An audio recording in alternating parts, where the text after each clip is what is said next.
Oh, right. This is exciting. We're gonna get inside the mind of somebody who has attended a retreat. Um, so this last retreat you went to, it Mhm. was a yoga retreat? Yes. And how did you find it? Yes. So I decided I'd been thinking about doing a yoga retreat for a long time. Never gone on one and decided I wanted to do one. I wanted it to be a weekend. Um, and so I just started Googling and then I found one around the dates that would work.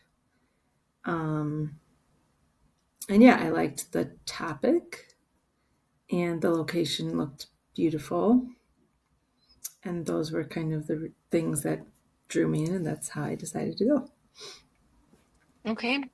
So it was like, I noticed you didn't mention anything about the person leading it, which is not Yes. good or bad, but Mhm. how much did that have to do with it or not? Yes, so that's true. No, I didn't know. I didn't. There were folks leading it, two women, and I didn't know anything about them. I looked at their website a bit. That they're both like active yoga instructors, and then have led retreats together for a little while. And so I think what that wasn't a factor. It was more about what what kind of the theme, the purpose of the the weekend was, and then um, yeah, the different aspects because it gave a little bit of information of what would be included, and Okay. then the location too. So how It's long? really It nice. was 3 days?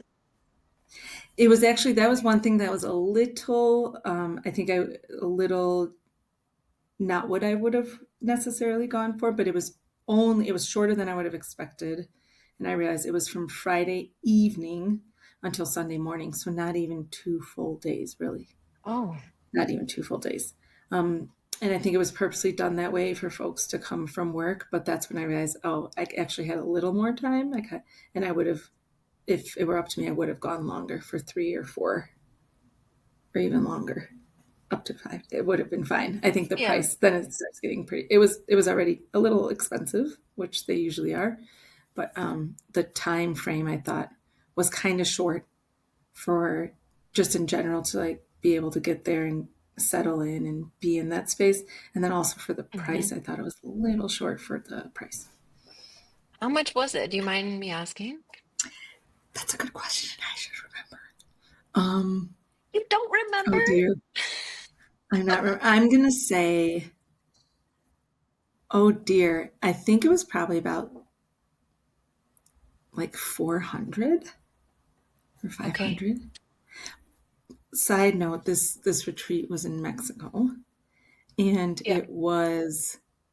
um, the folks attending were Mexicans. They were not tourists.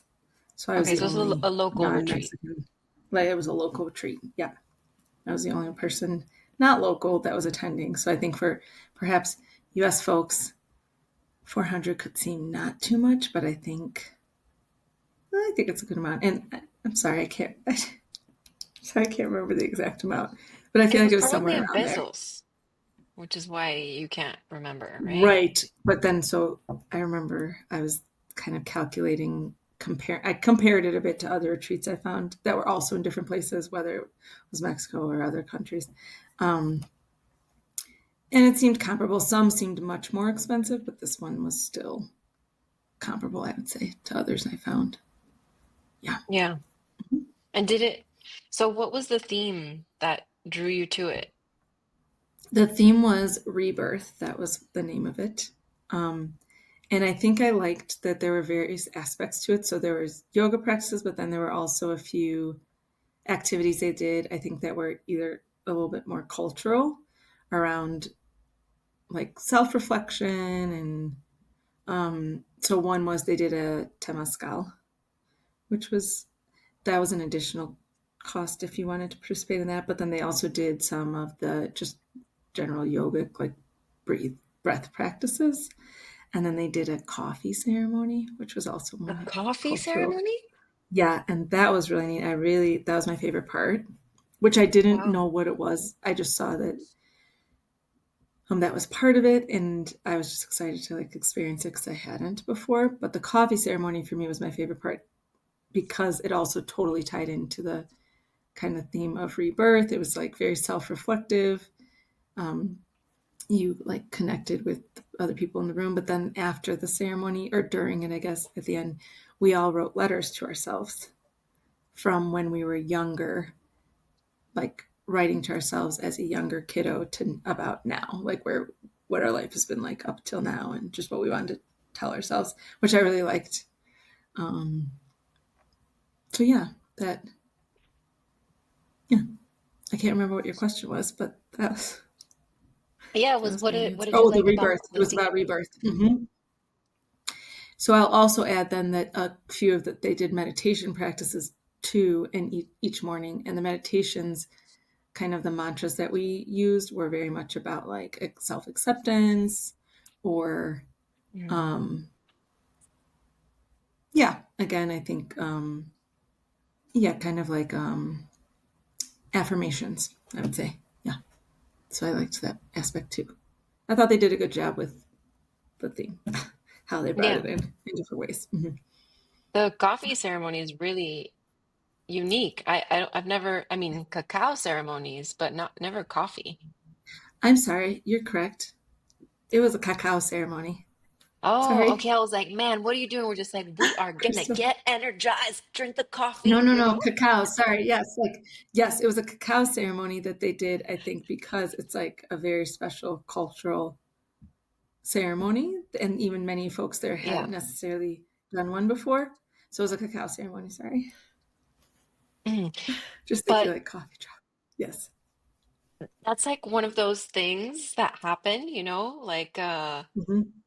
when scientists are doing experiments, they're trying to find a cure for X and they accidentally stumble upon Y. So maybe you stumbled Hmm. upon something very interesting there, a coffee ceremony. I no, maybe in other cultures there's coffee ceremonies, and that's why that came to mind, but it was definitely a cacao ceremony. So I was just Yeah, yeah. mixing it up. Hmm. So Yeah. what made you what made you want to look for a retreat? Yeah. Well, I actually, a couple things. I had some time off, and I'd always wanted to do a yoga retreat. And I think I've practiced yoga for years, and thought, oh, that could be an interesting thing. Why not now? I also wanted specifically a space like alone by myself to reflect. And I think that also was why I was thinking that it's like, oh, maybe this is a nice time to do one. Um, because I'll be honest, I think I've gotten mixed reviews from people about yoga retreats in the past, or I've, had different yoga instructors that I really appreciated that they were doing their retreats, but then, yeah, I would just hear different things about how they were. Um, and so I think at times I was more averse to it, like, oh no, I don't want to do a yoga retreat. And this time I wasn't. I was like, no, I want to give it a try. I have the time, and it sounds like to me that's a space to be able to like have some reflection time, but then also I kind of wanted to be out of my comfort zone Mm, and do something different and meet other people, so it's like a little bit of both, and it was all of that. So yeah, it was that's good good. I liked it. It was a good experience. Hmm. And what about the location? The location was important for you? Amazing. Yes, because I think, yeah, I wanted to go somewhere new, someplace that looked peaceful and kind of also, yeah, exciting in a way. Not exciting like necessarily energy wise, but just like, oh, this looks different, or it looks enticing. I don't know. So Hmm. the pictures of the space, yeah, they drew me in very much. They did a great job photographing it. But it was in Valle de Bravo, so it was beautiful in the very middle of nature, really not near any kind of city sounds at all. But more so, the space is clearly created for, I think, meditation and yoga. It had like all of the woodwork that was done. It had kind of mandalas. I don't know how in the woodwork, like in the ceiling. So it was like a skylight, so the sun came in every morning. Mm. But it was on this small lake. So basically, all of the eating spots were outside, and even the main room we were in for yoga had all windows, floor to ceiling windows facing this lake. So the space was just incredibly beautiful and calming, I think, because of water. And there were flowers all over the grounds. So Mm. that was definitely, I saw the first couple pictures and I was like, oh my gosh, this place is amazing. And I'd wanted to go to Valle de Bravo. Like I'd heard of it. And so I was like, okay, that kind of drew me Yeah, in too. Mm-hmm. it's really beautiful Because over there. just to add, yeah, it's so, and that was my first time going there. It was pretty. But to add to that, I think technically someone might say, which I would agree, the purpose of a yoga retreat, you could probably have the same, get something out of it, even without being in a beautiful space. Like it doesn't have to be that way. I think that's more common in the US, where it's like a yoga retreat, you take a trip and you go somewhere else. People go to other places, whether it's in the US or outside. And so maybe that was in my mind too. But technically, it's just about being in a space and like taking the time to do all the different, I think, activities that could be done at a yoga at my same old yoga studio I went to all the time. But I Yeah, just didn't do it that way. Yeah. that's true. I mean, I agree with you, but I also think Mhm. it's easier to drop in when the environment is just enabling you to do that. I agree. Yeah. Yeah. Because you're Hmm. removed from your day to day. You're Exactly. in a Like you new said, to just get out environment. of what you know. Yes. Yes. Yeah. Hmm. And it was nice. So, what was your favorite part about the retreat? Well, first of all, did you experience what you wanted to? Like, did you feel that it gave you the transformation or the experience that you were looking for? Yes. In most aspects, I would say yes. I was able to, so like I said, I was able to be in a new space. Um, and then I was able to meet new people,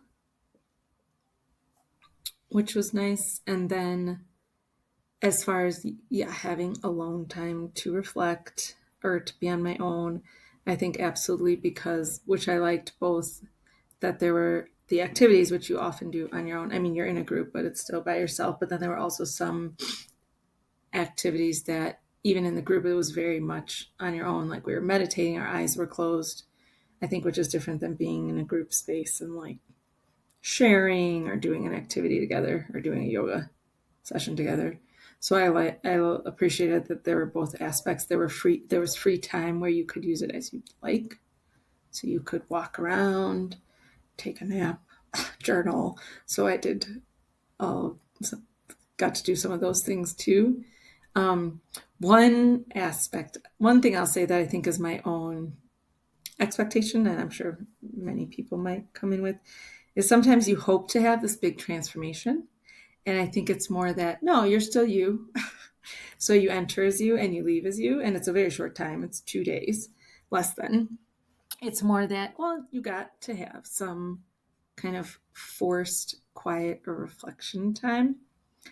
Um, and so it's not necessarily that you leave with, oh my gosh, I've realized so many things. But I do think that it always gives you a little bit more, like for me, I think I left with more appreciation or more mantras that I liked the messages to kind of like keep with me versus leaving with, oh my gosh, I am a different person now. And I have all these realizations, um, which I think is okay. And that is normal. I think that in itself is a good learning. Yeah. So, I think mhm. 2 days is really short, though, in general, really, to experience a transformation. It's like Yeah. you're just starting to get into the something and then it's Mhm. over. Yes. And it was really less than 2 days. It was about a day and a half Yeah. because, yeah. Yeah. So that's one of the things that maybe could have made the Hmm. experience better for you. Yes. Yes. Hmm. What do you think, what else do you think could have made the experience better? Like what were the little Hmm. details that you were like, okay, if this was different, it would have been better. If that was Hmm. like this, Yes. First, I would say um, one thing that stood out for me is there was a clearly an encouragement of connection. Of course, we came to this space. You're going to meet new people. Some people came together. Some people did not. Um, and with that, I think two things. One that I've noticed in other kind of yoga spaces before is sometimes there's, it's not stated necessarily directly, but there's this expectation for people to share. And there wasn't necessarily, we weren't told that, which is okay. I often think it's best that, again, maybe because I'm coming to the space for like my own reflection, we all kind of reflected on our own and they said, now we're going to go around in a circle and share. And I think that should always, always be um, voluntary. You don't have to, but this was a, we are all going to go. Boop, boop, boop, boop, boop, boop. And so, which I think both things. One is you don't have to share. You could share whatever you want. You don't have to say anything about what you actually just reflected on. That's fine if you don't want to share it to the group. And yet, I always think it's helpful in general that this is an open space where if you would like to, feel free versus now mm, we're going to. So right. that was one thing I think I would do differently just to keep it a little safer for everyone. Like, oh, I don't think I had to share. I don't really want to. That's okay. The other aspect of, I think, meeting folks in kind of community, which is nice, is, primarily at meals. We would all, you could sit where you wanted, talk, chat how you wanted, and that's fine. What one thing I thought could be helpful is because I just observe and notice, people might be there on their own, which is okay.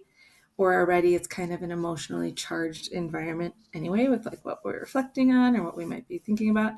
That it could be nice. Sometimes you just naturally connect with people and you chat. But I thought if it could be helpful for people to have little questions on the tables, if people don't feel like super connected or able to chat with someone, but don't want to, I think silence is fine too, but don't want to sit in silence and still maybe want to chat, they can pick up something. And it's more just like kind of fun things Hmm. that aren't as, I don't want to say heavy, but yeah, aren't as super reflective or kind of having to be very deeply open, but just say, oh, look, we can talk about this or this. Again, Yeah. it's not a requirement. They're just there if you want them and you can do with them what you would like. If you want to pick one up and talk about it, fine. But if you just want to chat, then chat. And that's fine too. Or if you want to just stay quiet, that's fine too. But that was something I thought could be kind of a helpful support in a way as Yeah. far as connecting. Mm-hmm.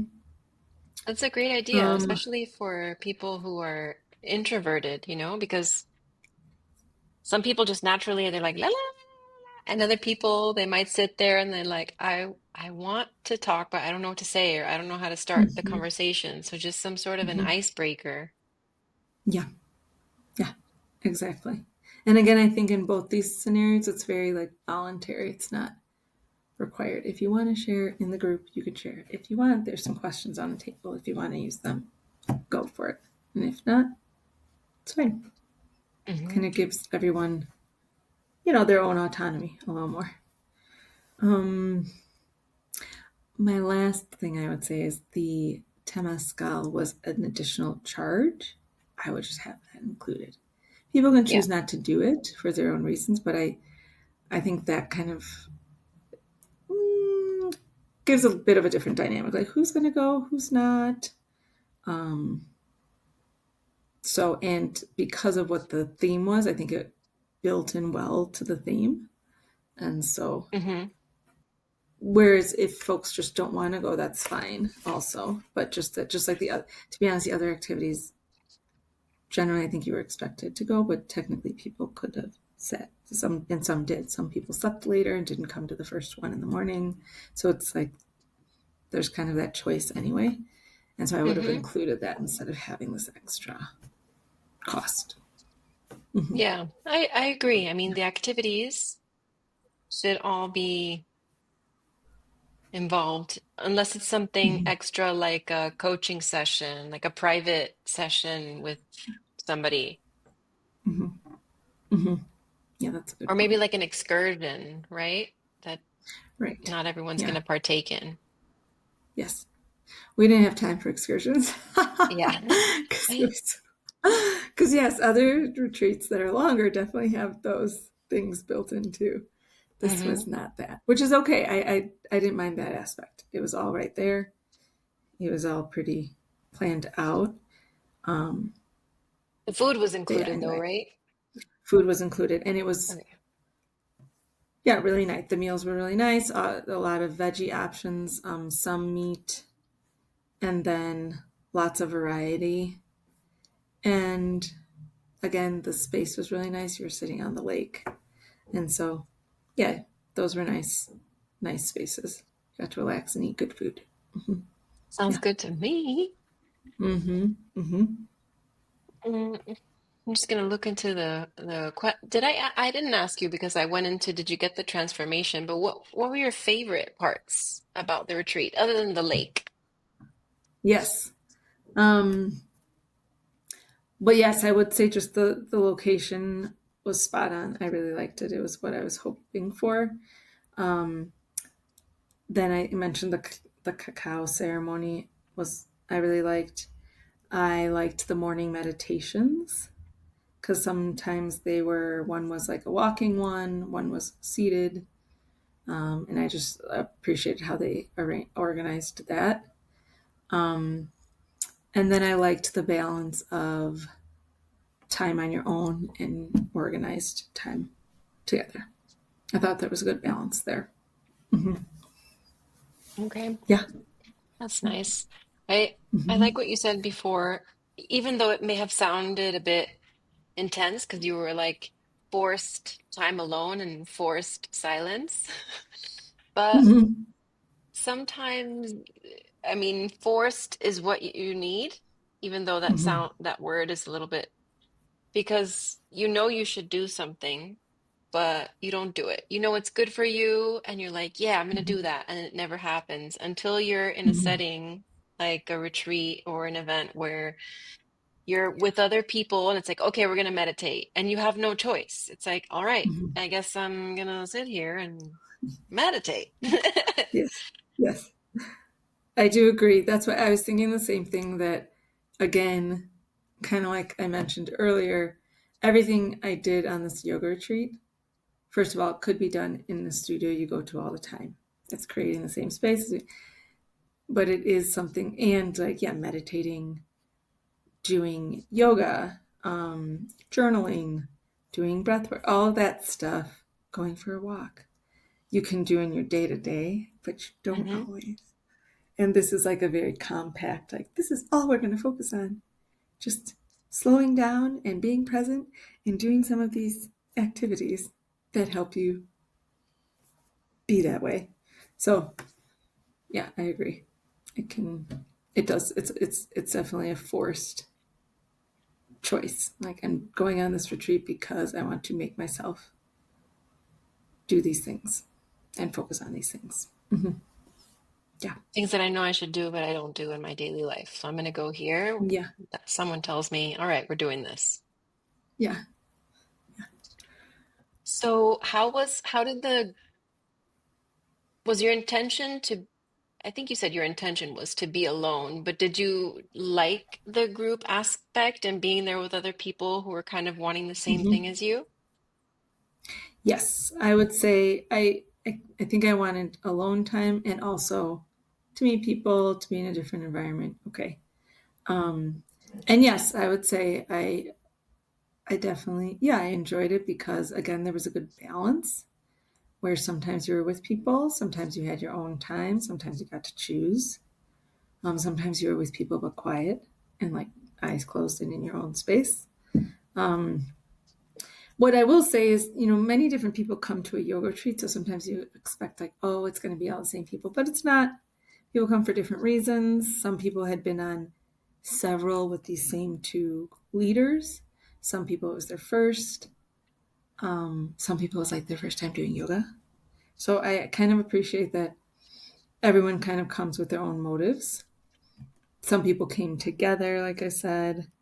Um, so that too was interesting to hear and learn about everyone's different reasons or what they did or didn't know about kind of yoga or the things we were doing.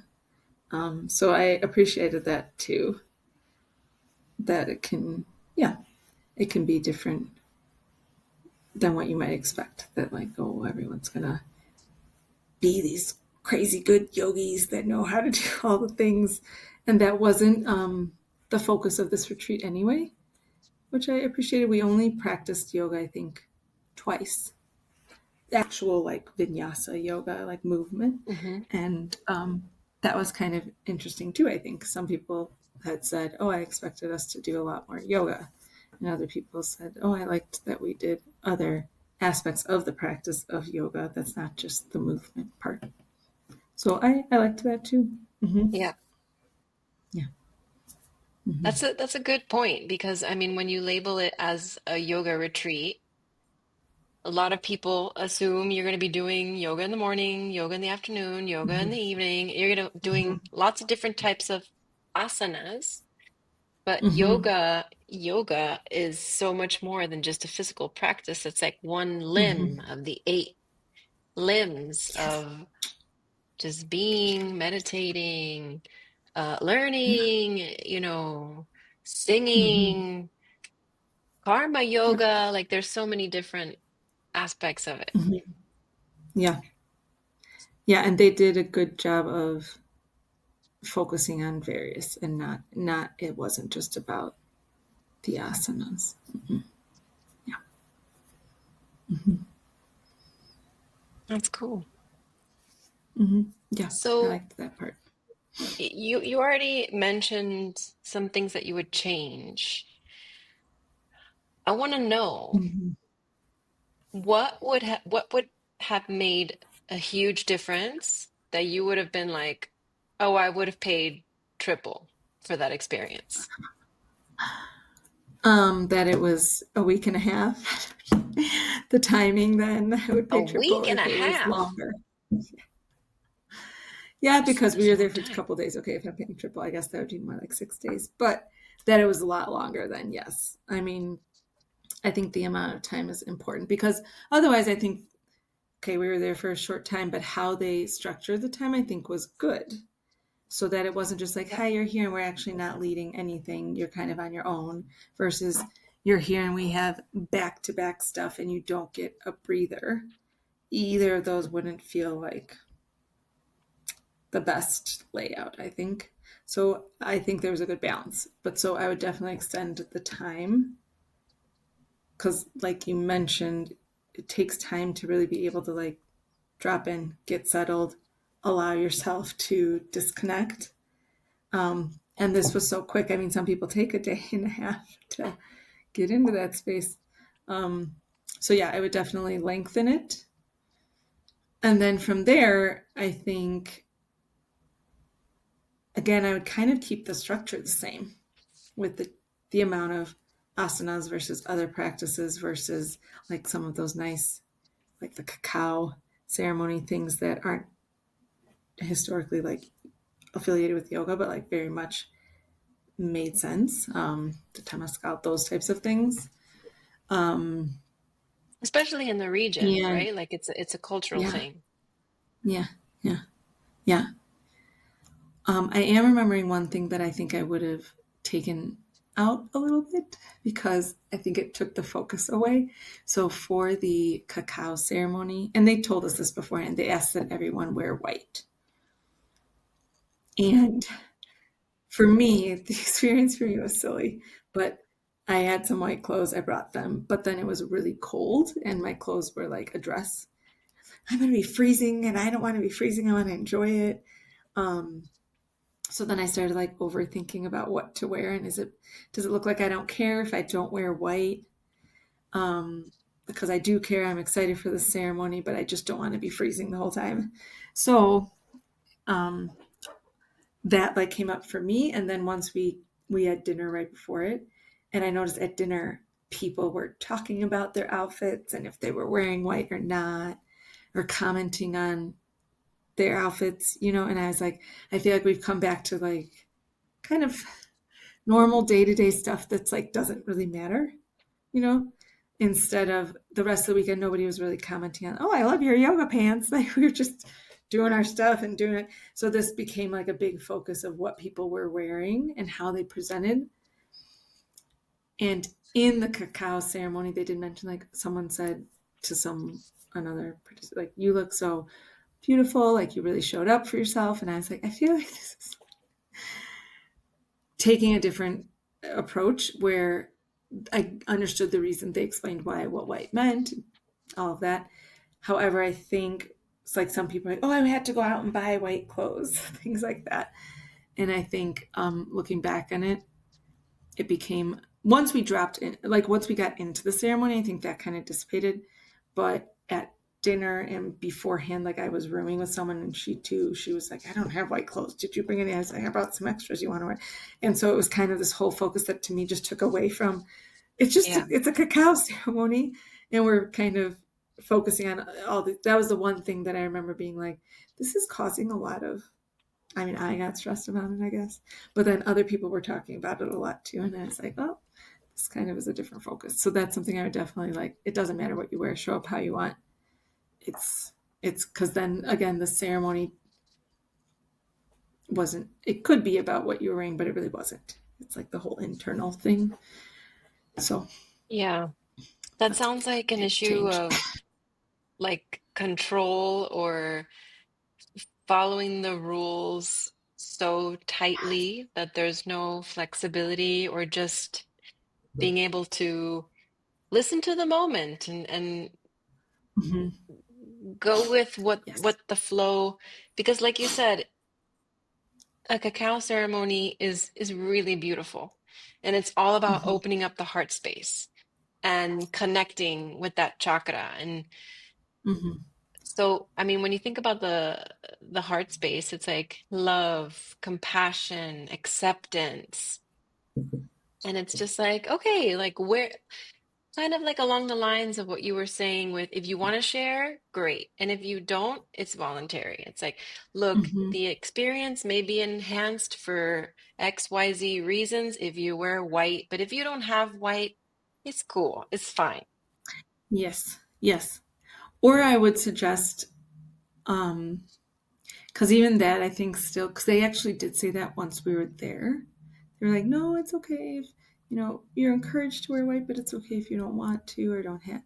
But they hadn't said on the kind of messages before the retreat, they said, be sure to wear white. Like it was more like, do this. But then there they kind of pulled back a little bit. And my thought is That's to, good. again, kind of really remove that pressure, even that thought. They could, because they run Hmm. many retreats and I think they do the ceremony at each one, invest in robes or white robes. And then everyone just gets a white robe. So you still show up however you want, and everyone could put that on, and then they can say, oh, we wanted to give everyone the white robe for the ceremony because da da da da. And then they can talk more Yeah. about that versus this whole like, is everyone, do we have a horse? Or, yeah, like you're mentioning, kind of following, oh, they told us we were supposed to wear white. They did. I don't remember that. I didn't bring any white. People were like having those conversations. So I think that could be a nice way where you can still bring it in, that significance of the white. But Hmm. literally, there's no pressure on anyone. They just still show up and you provide them with that. Yeah. That could be an My idea. God. And I'm just thinking like a day and a half, or, less than 2 days. We don't have time to be talking about this. Time's a I wasting. know. That's what I mean. And that's, again, I just think that I just noticed that the rest of the weekend, there wasn't comments about what you're wearing. Where at a yoga Yeah. retreat, people just showed up. It wasn't like, oh, we were just doing our thing. And then that definitely kind of came up then. So, Well, all right. Definitely an area of improvement. Just let yeah, go and let it flow. yeah. Um, do you have any advice for retreat leaders in general about how they could make a really impactful experience for someone that wants to go on a retreat? Mm-hmm. Mm-hmm. So, I have too many ideas, but Tell them all. I Say think just I think I come from oftentimes people are self-selecting to go on this retreat. Yes. And yet, often it's something new. It's out of people's comfort zones in some ways. Um,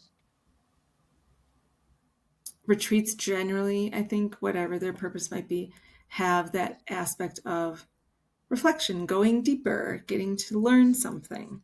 And that can also be, I think, a little scary for people.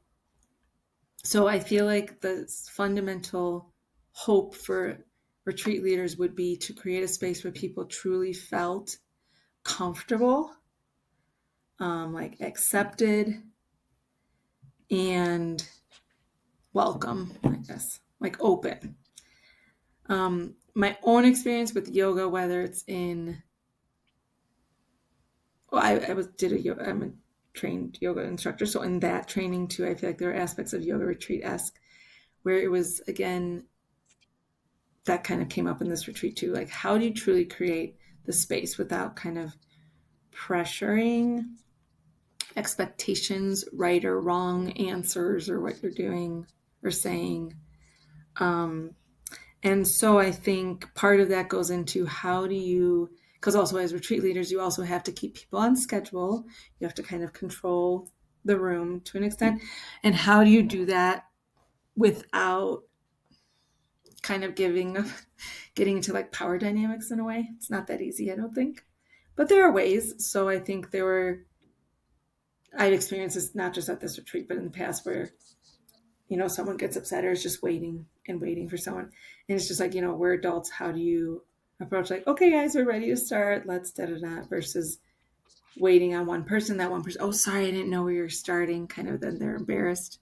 So I feel like there are different ways to first control the space, like have that structure by introducing it in a way that like, hey, everyone, we're going to try and start and end on time. If you're late, feel free to just come in quietly and sit down. Or when we are starting, we'll always ring the bell. And she'll just ask that you become quiet then. And if we're still talking, we'll just keep ringing the bell till we have quiet. Because that just doesn't call anyone out. And it's just like, and now we all know, and we kind of move forward in that way. yeah. Um, and then the next one's kind of a hard one, but being truly genuine. Because I Oh, think we can all sense when it's not genuine. Or yeah. when, I mean, yoga instructors, retreat leaders are people too, but how much can you try and check in with yourself that you're not trying to be a certain way or put on a front? Because, like, I'm leading this yoga retreat and therefore I need to be like this, or this, versus just being like, no, you can just be human like everyone else, imperfect. You don't have to be perfect, da da da. And Yes. I do think there's different ways to kind of,